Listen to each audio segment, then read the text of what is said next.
Ladies and gentlemen, welcome back to the Brutal Review. If you didn't see our live kickoff, it's up on the YouTube channel now. You should definitely check that out. As always, I am Handsome Dan. This is Kev. What do you think about this week, man? This week, definitely, there were a couple surprise releases for me.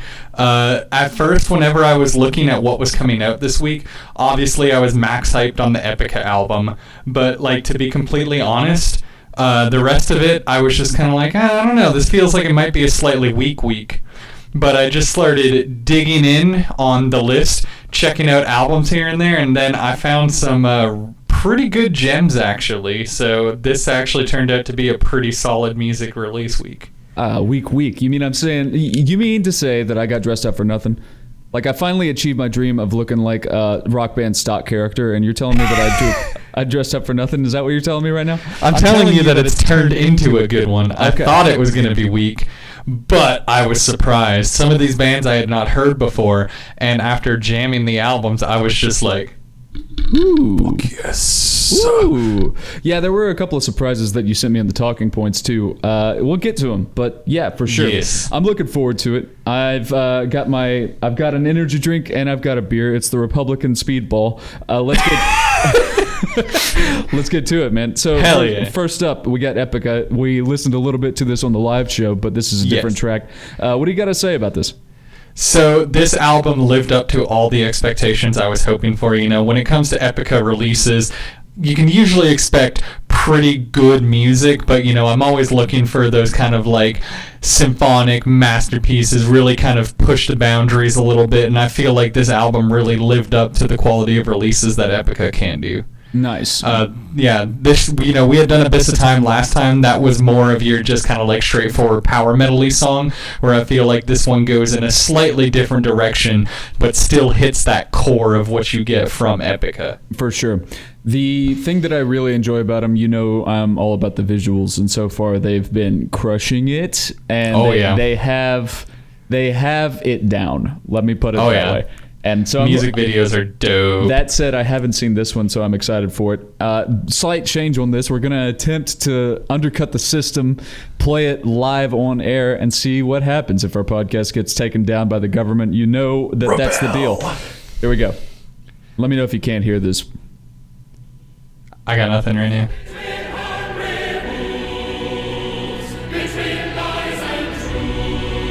Still nothing? I got it, sorry. Okay.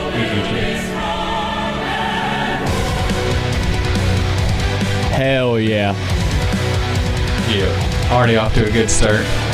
Has that good orchestral or choir intro. Really brings the atmosphere around nicely. Yeah, the visuals still live up to it, just like always. Gives me that, what was that old Mel Gibson film, like Apocalyptico or something like that? Oh, yeah. Dude, that was an underrated movie. Definitely. Yeah, for the people that can't see this right now, check out the music video, but it's got what appears to be like, you know, native tribes out in the woods. There's a dude chasing after a wolf. It's all CG. It looks like it's like hand carved. That's cool. Very good. I can hear Simone's vocals, always absolutely stellar.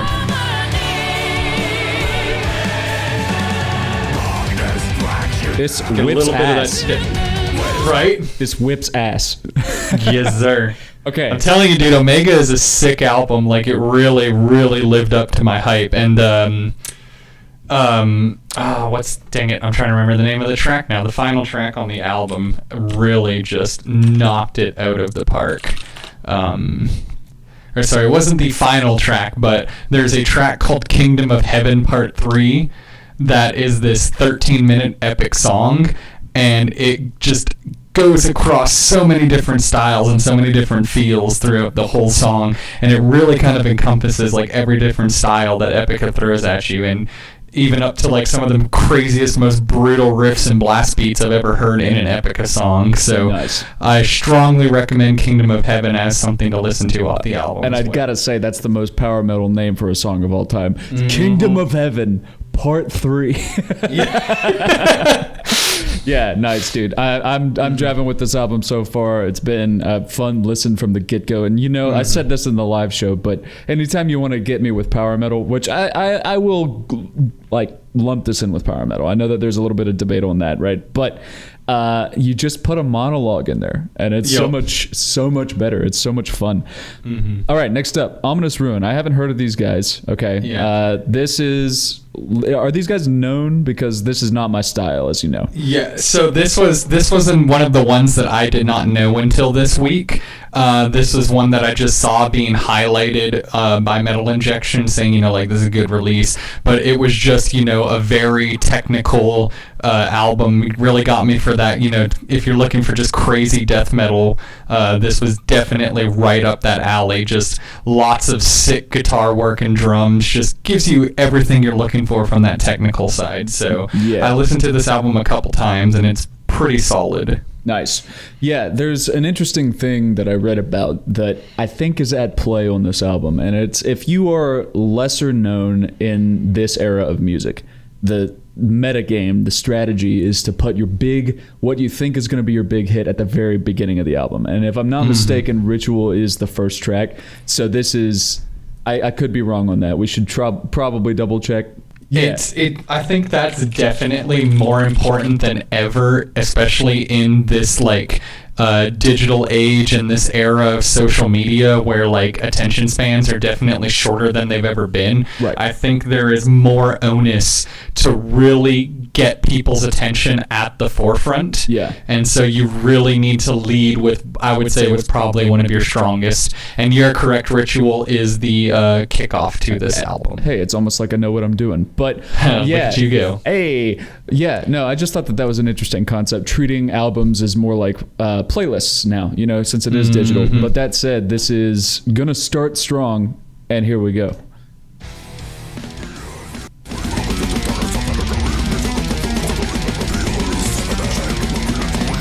This is definitely one of those bands that I call tech for the sake of being tech. Oh yeah. Where it's it's not even trying to have a traditional song structure. It's just let's shred all over your fucking face. Brutal jazz.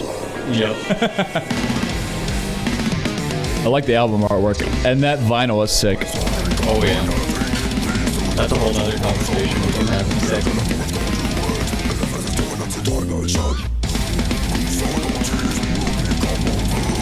Yeah, so this album just definitely, if you're looking for your tech fix this week, you just want crazy ass riffs, blast beats, guttural vocals, this one is definitely going to seal that deal for you. And it always has the good names. Ominous Ruin, amidst voices that echo in stone.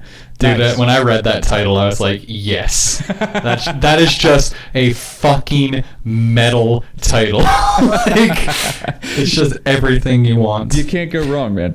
But yeah, again, I find that interesting that that is at play. You can tell once you're aware of that strategy. In 2021, you'll find a lot more albums of bands with low tier stuff won't be as conceptual in the sense of we're going to start slow. It's always going to come in and hit it.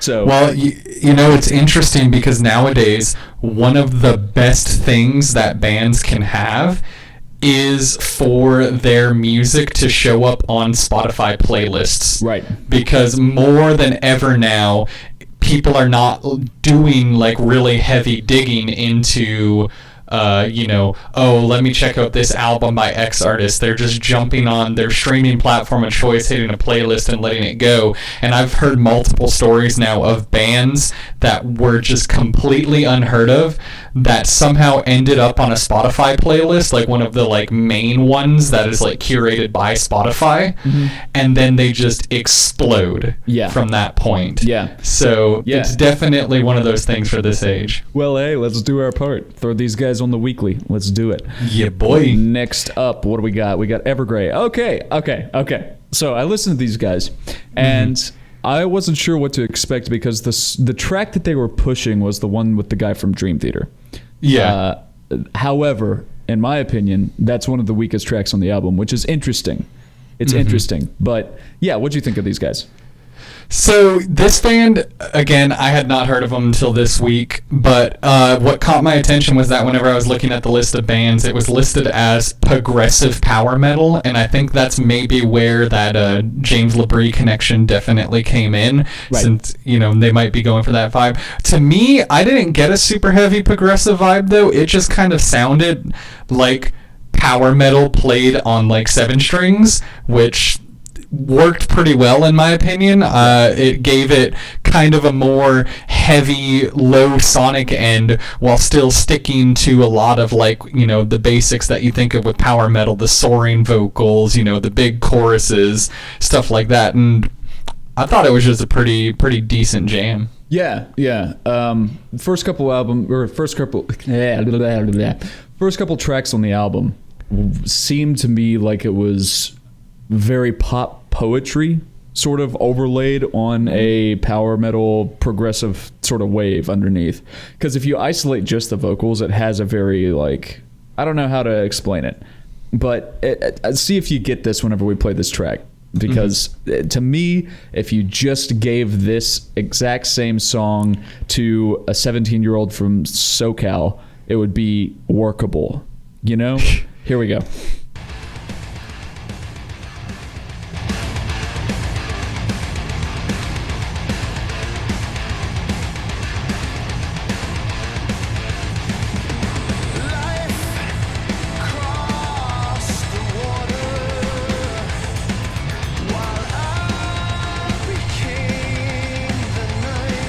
I can definitely see how the vocals almost feel like, while it works well, it almost feels slightly mismatched on top of, like, the music track. Yeah, no, I like it. Don't get me wrong. That wasn't a slam, but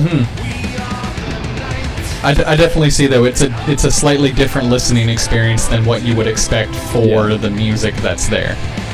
Also, I'm stoked about a good lyric video, and this is one of them. Oh yeah, really solid visuals. For sure. But yeah, for our audience that isn't into as much of the heavy stuff, I think this would definitely be up your alley. It's got, your good metal music, but it's not in a very brutal mode. You still have some great vocals. You have, very fantastic all around, I would say. Yeah. Evergrey. I've never heard of these guys, but their new album, Escape from the Phoenix, just came out. It's good. I'm mid about halfway through. I'm going to continue listening after the fact. Yeah. I figured out of all of them this week, that would probably be the standout one for you. Am I really that can you really peg me that well? Am I really that peggable?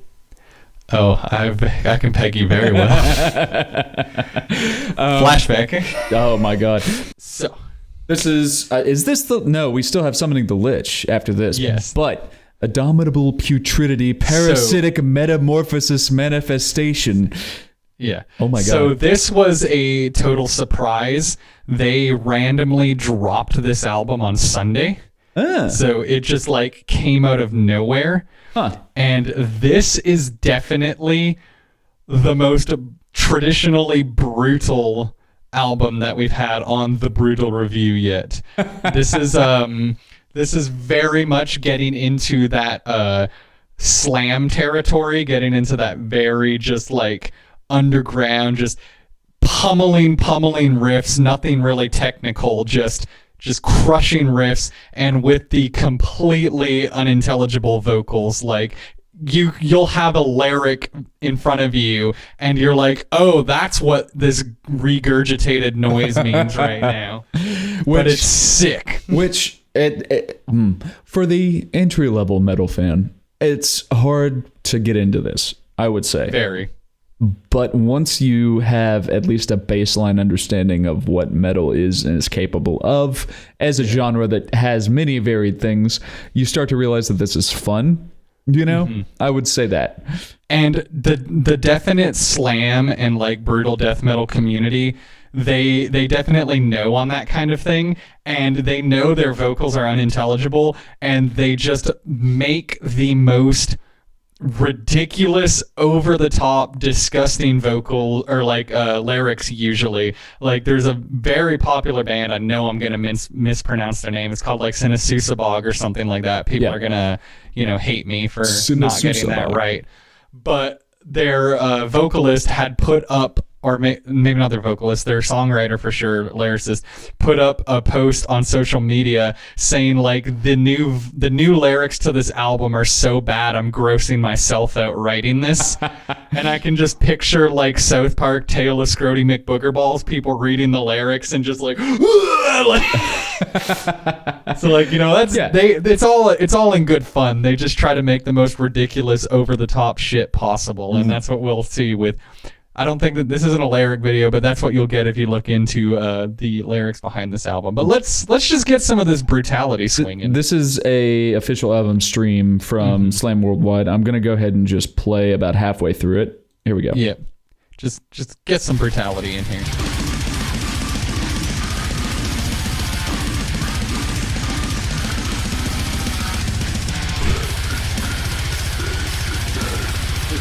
You can already see what I mean. You're never going to understand a single word.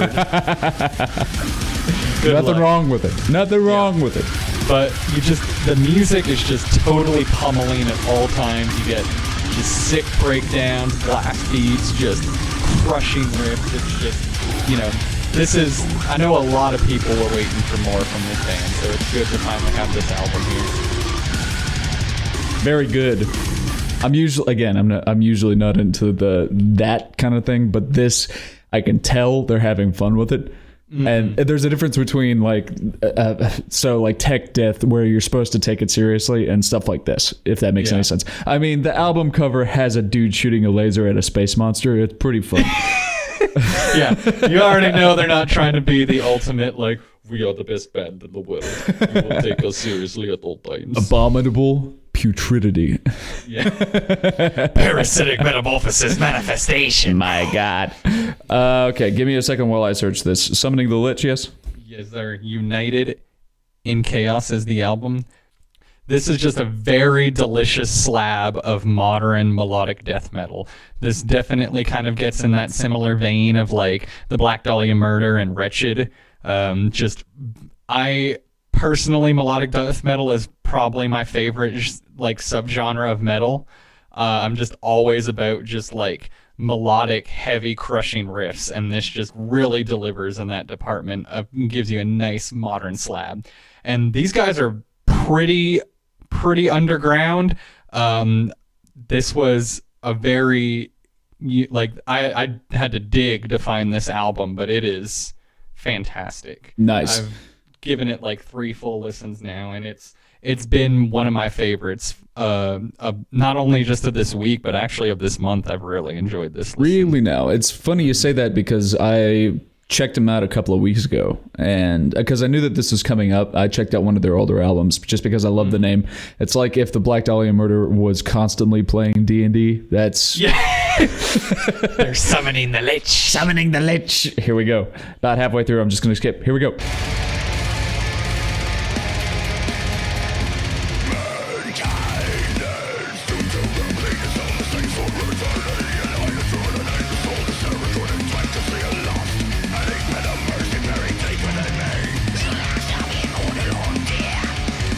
Always a sucker for those high-pitched screams. They're just so good.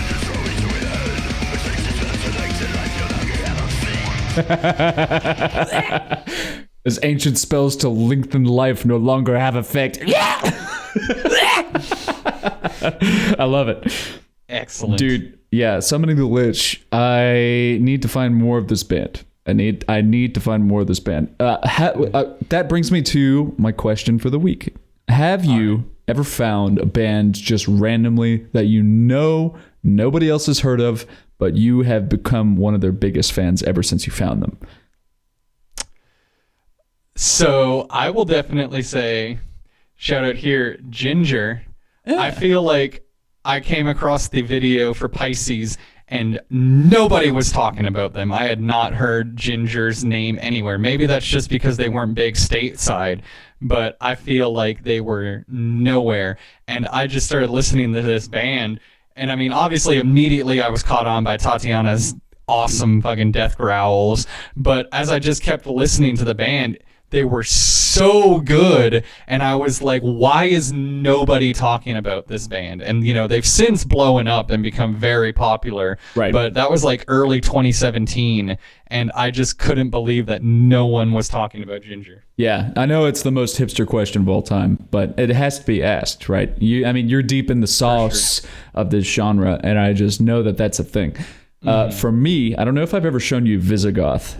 Have I shown you Visigoth? Oh, I know Visigoth. Yeah. They have something dumb like 20,000, monthly listeners on Spotify or something like that. They deserve a lot more because they almost exclusively write about pop culture but make it good. They have a song about Highlander. They have a song about The Witcher video games. They have a small EP about Dark Souls, and it's all sick. Yeah, but as far as I know, nobody I've talked to knows about them, and they don't tour much. So, yeah. The only way I found out about them was I went to a King Diamond show back in like 2014, and they got played over the PA, but someone made a note of saying like, this is a band called Visigoth. Like, they got called out when they were being played over the PA, and I was like, well, this is kind of cool. But like, that was the only way I'd ever heard of them. So yeah, definitely worth a listen. They have a 9-minute epic called Mammoth Rider, and it's just this whole epic tale about a Conan the Barbarian type figure trying to kill a wizard, and it's super sick. So yeah, that's how you get me. That said, coming back to summoning the Lich, I get that same vibe if these guys were tech death, if that makes any sense. That's why I came up with that question. Like, very solid, but nobody's talking about them. Exactly. And also very high fantasy vibes. Yeah. I saw this album get reviewed on Metal Injection either today or yesterday, so I'm hoping, probably would have been, but either way, I'm hoping that might help, like, push their name out there a little more, because I definitely feel like there has not been enough buzz around these guys for how good they are. For sure. Well, let's hope for the best. Well, our next episode, thank you for listening to this week. This is the week of March 2nd. We're talking about stuff that came out at the end of February. Again, if you haven't listened to our live show, it's live on our YouTube right now. We can't really post it to anywhere else just because I'm not too sure about that copyright yet. But once we do, it'll be bonus content in the Patreon at least. Yeah, next week we have International Women's Day. We're going to be going through bands that feature females heavily and don't really talk about them, because there's a lot more than you think. Some high profile, some not, and I'm looking forward to it. I don't know about you. Oh, very much so. There's some really good stuff out there. Some of the ones that I'm going to bring are definitely ones that are more on the forefront now, but just gotta blast them because they are awesome bands. And if you haven't listened to them already, you will, and you need to, because they are fantastic. So for sure. And it's going to be a great show. And I'm looking forward to see if you have heard of or know any of the ones that I'm going to be presenting. So yeah, because I mean, we all know you love Ginger. I mean, you're wearing the T-shirt, but like the deep cuts, man, like the Battle Beast. The Battle Beast. Yeah. Of course, the Battle. I've got a really good deep cut. Okay. Well, yeah, next week we'll have to do it. International Women's Day. The episode will probably be coming out actually on the day, probably. So yeah, we're gonna drop it on International Women's Day. So be on the lookout. Yeah, beginning of the week, next week. All right, ladies and gentlemen, thank you again for tuning into the Brutal Review. I'm Dan. This is Kev. I will not be looking as cartoony next time, or maybe I will. Who knows? Who can say? We'll see. Thanks for listening. Stay brutal.